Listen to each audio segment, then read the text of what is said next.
or a 13-year-old, but they're actually met by a reporter and cameras. It's incredible. You've got to see this tonight on The Big Idea.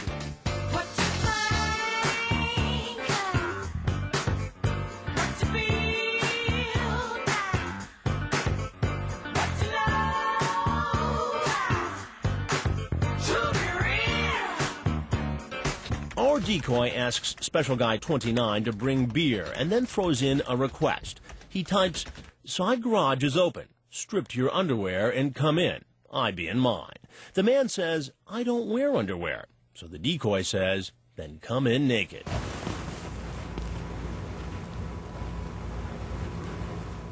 Could you explain yourself? That was an incredible look at a Dateline NBC hidden camera investigation into the seamy world of alleged online sex predators. Dateline, the controversial internet watchdog group Perverted Justice, conducted a hidden camera investigation. The alleged predators came to a house in Fairfax, Virginia, outside of Washington, to meet what they thought were underage teens. And tonight you'll see the amazing video of what unfolded inside the house. Investigative reporter Chris Hansen waited in the house over a 3-day period and was visited by 19 men who thought they were meeting an underage child. Take a look. Do you know that it's illegal to have a conversation on the internet with the intent to have sex with a minor? Yes, sir. It's important to note that none of the men have been charged with a crime, and they gave various explanations for going to the house to meet the children, and they denied they were there for sex. Joining me now, Dateline correspondent Chris Hansen. Chris, first of all, congratulations on the piece, an incredible investigative piece that just blew me away. Take us through basically what you did. You got involved with this group, pervertedjustice.com. Take us through it. Absolutely. We were familiar with Perverted Justice. They have volunteers across the country who routinely go in chat rooms posing as 12, 13, 14-year-old boys and girls, and they set up meetings. And within minutes, they're bombarded with messages from adults. It's amazing. Okay, I want to show a clip. It's frightening. This is a rabbi. Exactly. Rabbi. Exactly. Showing up at this house, thinking he's about to meet the 13-year-old. Was it a boy or a girl? It's a boy. A boy at this house. Here's what happened. Hello? Hi. Hey, hold on a second. I gotta change my shirt, yeah? Okay. I stole that coat on me. I gotta ask, you still gonna be up for tonight? We'll see. So how can I help you? What are you doing here? Not something good. Yeah, this isn't good. Not good. I think that's kind of an understatement, isn't it? What do you do for a living? A rabbi. Wow. So this guy this rabbi walks in, sees you, and basically the decoy, the woman from Perverted Justice, who actually we're going to have on a little bit later in the show, she makes a voice like she's a little girl, a little boy in the next room, and you come walking out. I don't know how this guy just turned around and run. He literally just came clean. Well, some of them did run, but in most cases they stayed. Again, as you said, Donnie, the decoy can act as a boy or girl. In this case, says, look, I spilled Diet Coke on myself. I'm running upstairs to change. The guy comes in and says, well, could I help? He walks around, as you see in the video clip there. Then, seconds into it, I walk out. I don't tell him or anybody else who I am at first. So some obviously think I might be with law enforcement. Some might think I'm an angry parent. You exactly. Might be a parent. Okay, I want to show another clip. What's also staggering is the professional men that showed up here, your next door neighbor, the doctors, the lawyer. It's staggering. But let's show another clip of your interaction with this rabbi. Could you please tell me who you are? I'm more than happy to tell you who I am. I am Chris Hansen with Dateline NBC, and we're doing a story on computer predators. No, come on, guy. You don't want to touch it. You don't want it. You've got to stop this. Sit down. Sit down. You don't have any You're right. free to leave any time.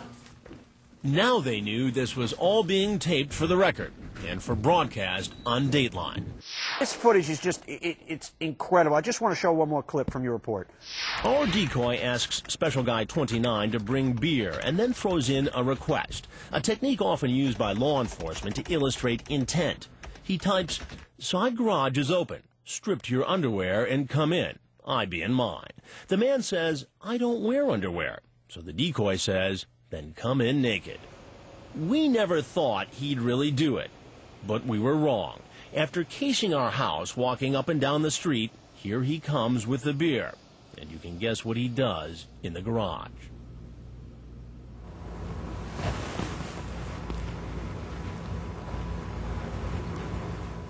Could you explain yourself?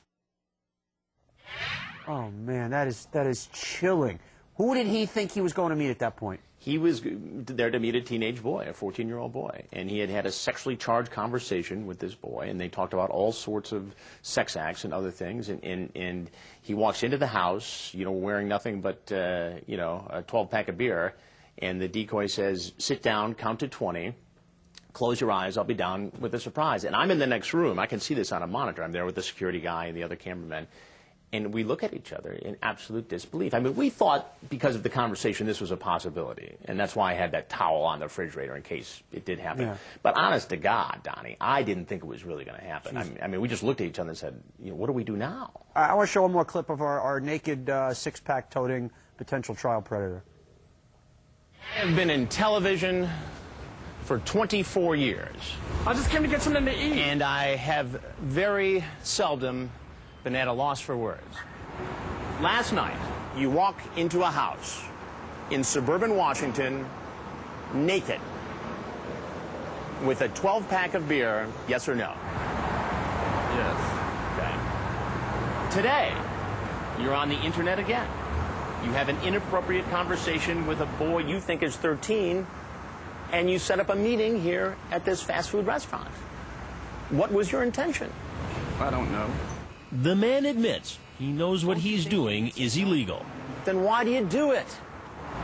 I need help, and that's what I'm seeing a psychiatrist for. What did most of the guys, some of the guys when they showed up, how did they, obviously they see you, what were some of the responses, what are some of the other things that happened? Well, virtually all of them said this was the very first time they had done something like this. Virtually all of them said they really weren't going to follow through and have sex with a minor, almost without exception.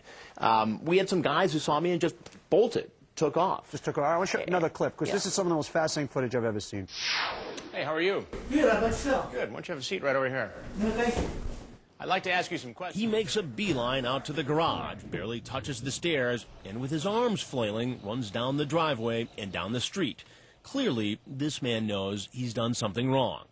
So does this guy. I'm sorry, see, this is all myself. No, I want to talk to you for a minute. No, I'm sorry. No, I want to talk to you. No, I'm sorry. He also makes a run for it, but he didn't come in a car, so he keeps running and running, presumably back to a bus station, trying desperately to hide his face. Chris, what were some of the other professions of the guys that showed up? Well, we had a school teacher. We had a doctor. We had people with high-level security clearances who worked for defense contractors in Washington, D.C. Really, all walks of life, which is amazing because we were fairly confident that people would come to the house. We had 19 in 3 days. Probably could have had 70 or 80 if we had pushed it.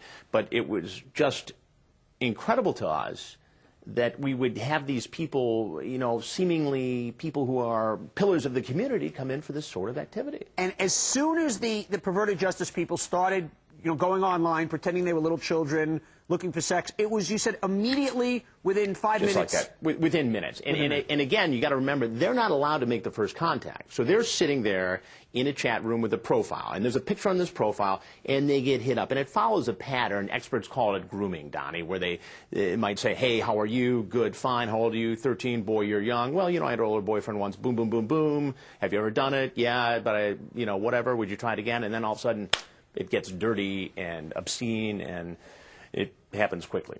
What is it? The interesting, we've done a lot on the show with sexual predators, and there isn't a profile, other than a lot of them have been abused themselves as children, but there's not a demographic, there's not a psychographic. It's staggering.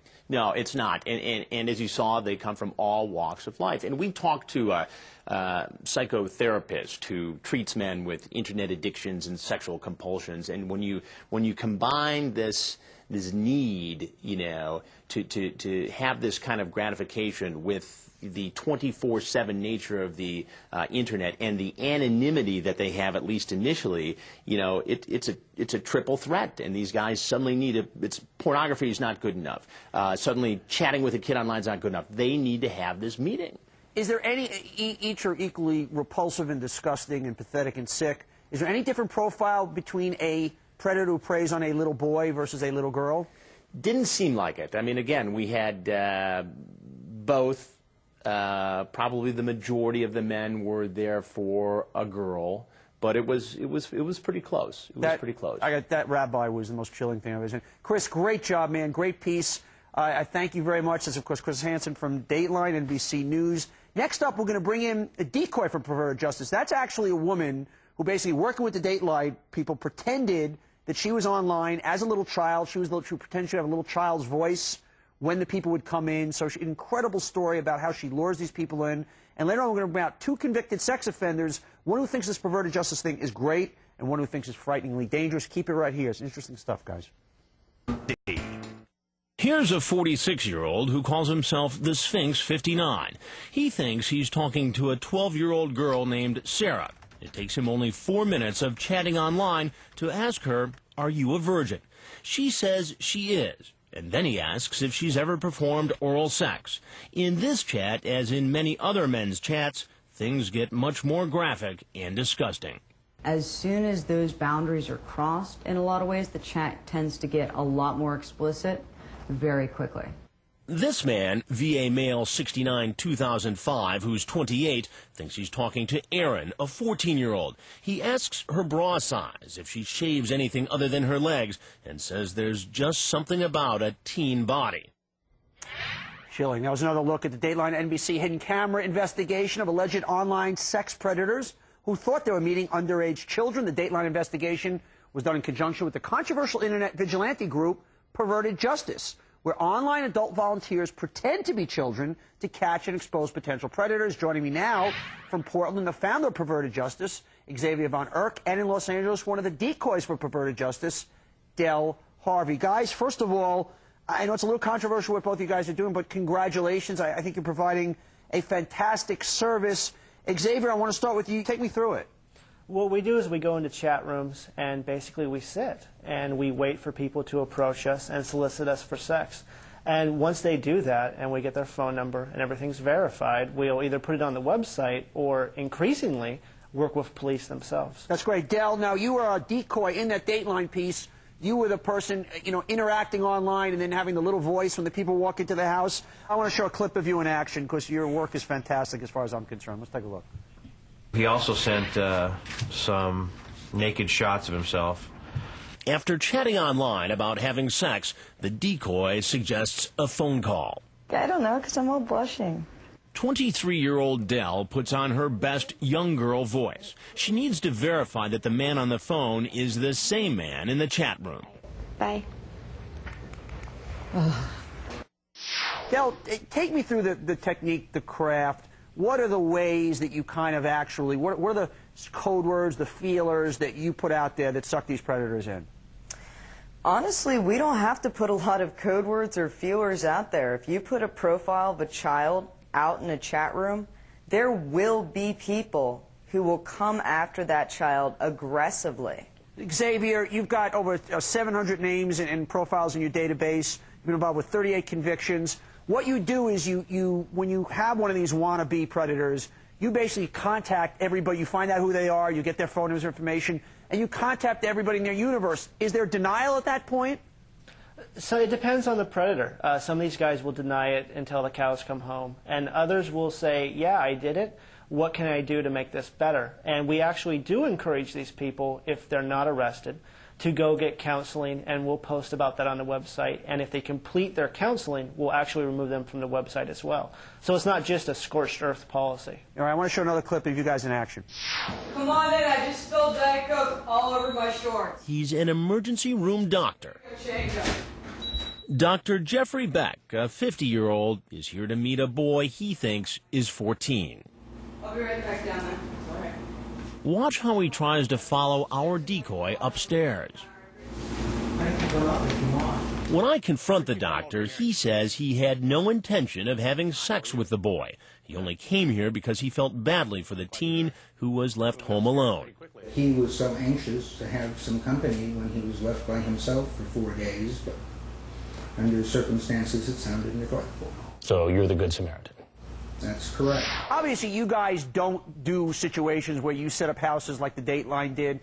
What percentage of the people online communicating with what they think are children, or when they do communicate with children online with this perverse stuff, actually act on it versus just living some sick fantasy? I'd say that most of them actually act on it. On the people that we run across with Dateline or other local news stations, the vast majority show up. We've had over 120 people across the country in things just like the Dateline media piece, where they've shown up and they've had things like beer and condoms, and also with police across the country. They show up, beer and condoms, and get charged for it. Okay, guys, I'm going to take a break. I want you to stick around. We're actually going to bring out 2 convicted sex offenders who actually have very different opinions on what you guys are doing. One thinks it's a great idea. One thinks it's a horrible idea. We're also going to bring in a prosecutor who thinks you guys are way out of line. A lot of heat going. We've got 2 convicted sex offenders. They say they're rehabilitated right now. They're coming right back, and we're going to keep talking to Perverted Justice, guys. Keep it right here. Please tell me who you are. I'm more than happy to tell you who I am. I am Chris Hansen with Dateline NBC, and we're doing a story on computer predators. No, come on, guy. You don't want to touch it. You don't want it. You've got to stop this. Sit down. Sit down. You don't have any right. You're free to leave any time. Now they knew this was all being taped for the record and for broadcast on Dateline. Now they knew this was all being taped for the record and for broadcast on Dateline. The doctor. But if there's anything else you want to say. Nothing. The teacher. And if there's anything else you'd like to say, we'd like to hear it. And the man who stood naked in our kitchen. Thank you. That was another look at the Dateline NBC hidden camera investigation of alleged online sexual predators who thought they were meeting underage children. The Dateline investigation was done in conjunction with the controversial internet vigilante group called Perverted Justice, where online adult volunteers pretend to be children to catch and expose potential sexual predators. We're back with the founder of Perverted Justice, Xavier Von Erich, and one of the decoys for Perverted Justice, Del Harvey, who entraps some of these potential sexual predators. And joining us now from Des Moines, Iowa, 2-time convicted sex offender Dave Spencer, who now heads a political action committee called Rare Pearl that fights for sex offender rights. How you doing, Donnie? Good to be on the show. Hi. And in San Francisco, reformed sex offender and the author of Overcoming Sexual Terrorism, 40 Ways to Protect Your Children from Sexual Predators, Jake Goldenflame. Dave, first of all, what rights do sexual predators of children have? In the process of committing their crime, none. And that's why we have to have operations like what Perverted Justice has done in this case, because it serves the same purpose as some of the drug stings and things like that on the street, providing information to the police that they don't have the resources real time to collect. So you're all for that. How were you caught, sir? I was reported. You were reported. And what was your crime that you committed? What did you actually get convicted of? Sexual abuse of a minor who was my nephew. Oh, Jesus. Well, I know there's no answer to this. There are answers, Donnie. What you need to know about this situation is that there are answers to this. There are measures of prevention that we can take, beginning with things like what has happened here on NBC with the Sting program. I just want to go back to a second. When you were sexually molesting your nephew, did you know you were doing something wrong at the time? Yes. You did, but you felt you had a sickness, you couldn't help yourself. Well, at the moment in time, the payout for what I felt that I would get was more important than what was right and wrong. Frightening, sir. Frightening. It's bone-chilling. Jake, you've been on the show. You also are say you're a rehabilitated sex offender. I know we've had a lot of heated discussions on the show. Is there such a thing? I know you have big problems with this. I don't understand why, if this captures sexual predators, if it gets guys like you off the street when you were doing that damage, what is wrong with this? Well, there are 2 problems that I think they're not addressing yet. I admire their courage. I want to state it on the beginning. I think what they're doing is very courageous, but there are 2 problems they're not dealing with. 2 months ago, I co-presented with the FBI on this same subject, and the FBI special agent who was co-presenting with me does exactly what they do. That's his job. He goes on the internet at night. He pretends to be a young child, a young boy, a young girl as the situation presents itself, and for that reason gets these guys to make the same kind of admissions that this group does. And one of the things he told us was that it is a standing order at the FBI, if you do this work, that every 6 months you must, I don't mean you're being asked to, you are ordered, you must see a mental health therapist in behavioral sciences for a mental house cleaning yourself, because you cannot lie down with dogs without getting up with fleas, and they want to protect their own mental health. Speaking of behavioral, guys, what I want to do, I want to go back to a clip one more time of the rabbi as he was confronted, and I want two things. When we come back, when we come back from the clip, I want to hear from you, Xavier, what's going on with that rabbi now. And I'd love both Dave and Jake to kind of narrate what you're seeing there when we come back, what your interpretation of it. Let's look at that again. Now he's in our kitchen after making a date for sex with a boy he thinks is 13. Hello? Hi. Hey, hold on a second. I gotta change my shirt. Yeah. Okay. Still day. I gotta ask, you still gonna be up for tonight? We'll see. So how can I help you? What are you doing here? Not something good.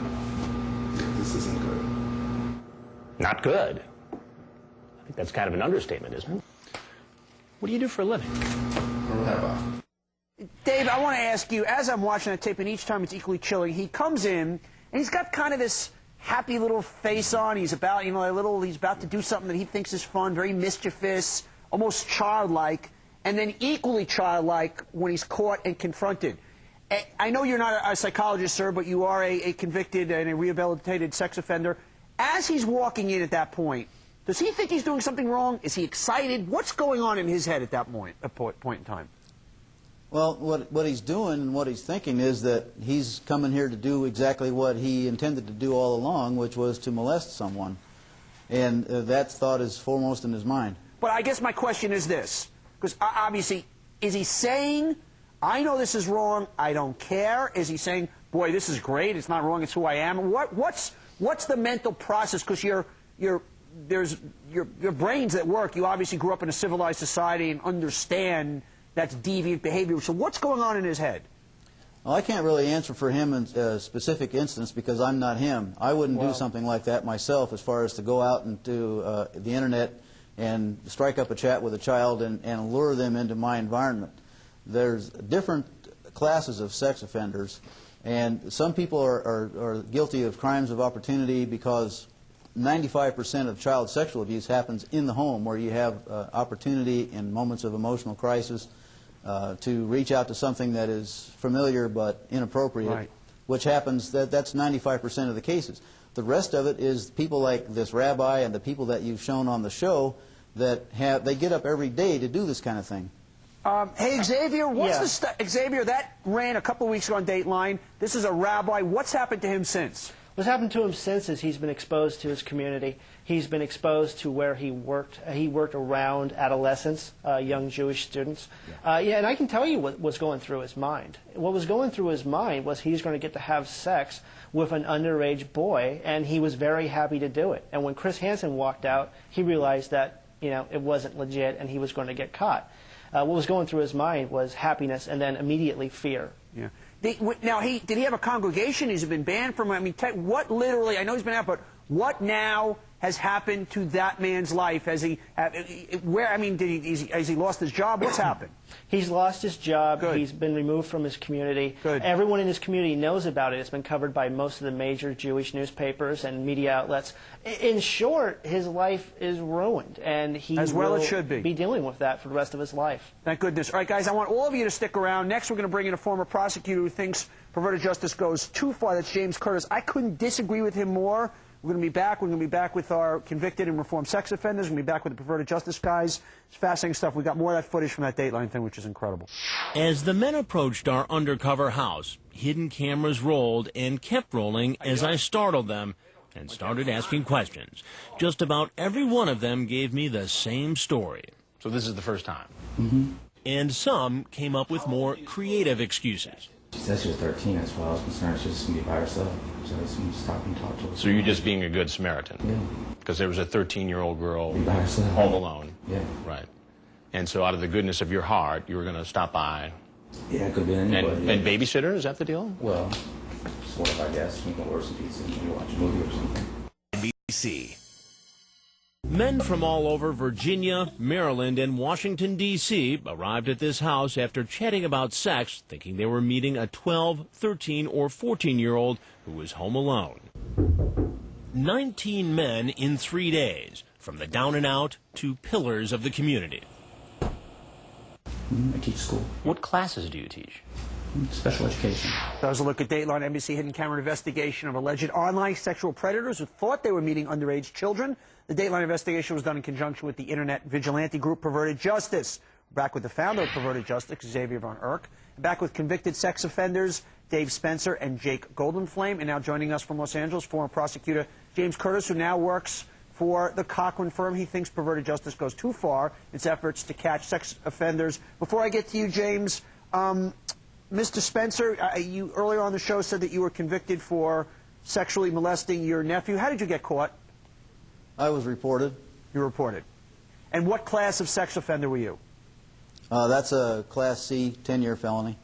And how much time did you serve? 4.5 years.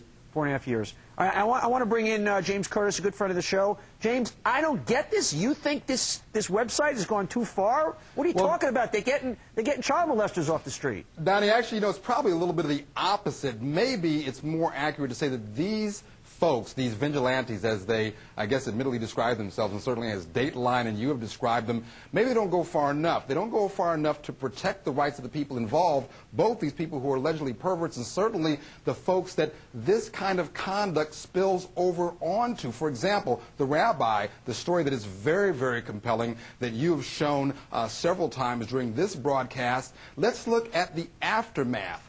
The founder of this organization tells us that this person's life has been ruined. He's no longer practicing as a rabbi. But what else has happened? Has anything happened with respect to the individuals that he may have had contact? Underage minors well, at least that he might have molested? But James, at least has there been any? If nothing else, they took him off the street. Let me finish. You've been on the program all day. Let me finish this thought. Has there been any criminal conviction to keep this person away from potential victims? No, and in fact, law enforcement authorities are skeptical of the reliability and usefulness of this information. On every single level, and you've been talking enough, so I'm going to talk now.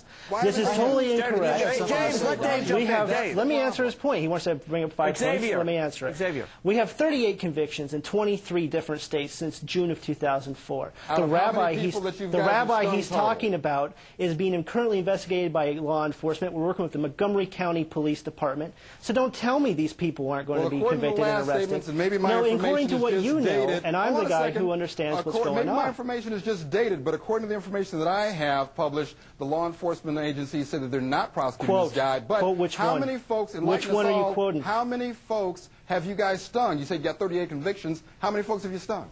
We have 38 convictions with law enforcement in 23 different states. You obviously don't understand what that means for a private organization. We have 175 different law enforcement agreements called Information First Agreements. Objection, non-responsive. How many folks have you stung? Hey, guys, I want to just shift for a second. Dave Spencer, I know you wanted to say something, James? Yes, I would like to say something because I believe that it's through efforts such as theirs that we stop a lot of crime. This is not the only crime that is this type of thing is done with. I mean, we do drug stings all the time, for example. Sure, but look what you're talking about. You say street. we. Law enforcement does this, and as you have alluded to and other people on this program have alluded to, there are measures and controls with respect to law enforcement, with respect to and we're not worried about protecting the rights. Let's be clear. We're not worried about protecting the rights of people who are perverts. We're worried about protecting the rights to make sure they're getting the right people and the people that this spills over on. Jake. Perverted Justice is not the one that's acting. Jake, I want to hear from Jake. Yeah, I wanted to ask James a question, and James, my question is this. When they out these guys and they go back into the community with their ruined lives, if any of these guys become so depressed over that they kill themselves, won't their families have the right to file a wrongful death lawsuit against Perverted Justice? Well, that'd be an interesting issue to explore, and another interesting issue to explore with What's an interesting issue to explore is that we've had 700 people posted that haven't killed themselves. You've had all show. Just ease up. No, I haven't had all show. You just like to talk too much. The idea that these people go back into the community ruined and depressed, no law enforcement attention by and large. Now what happens? They go underground. Maybe they become aggressive. Maybe they do worse harm. And what about their families? This organization, vigilante by definition, outside the operation of the law. What about the people that are innocent that are attached to these people? James, let me ask you a question. If there was a next-door neighbor that you had that was a child molester that, goes online like this, even if he wasn't convicted, Wouldn't you rather have it out there and you know this is a wannabe so you can protect your children that much more? What is the downside? But that's not the question, Donnie. The question is that enough? What are these folks doing? It's like going into a gang and face it. It's not a start. You've got to here's what the start is. Here's what the start is. You just want to filibuster. This is not a start. And that's this a problem. is a misguided, no accountability, out of check vigilante organization. I have a question for James. Therein lies the problem. If he would quit talking for a second. You can't sue the police if they do something bad to you in most cases. You can sue them. That's not true, sir. And in 2.5 years, how many times have we been sued? 0 times. That's not true. Guys, we gotta break it. James, you know, you're a good friend of the show. I usually agree with you. I could not disagree with you more on this one. Xavier, you keep getting the bad guys. You keep doing this, okay?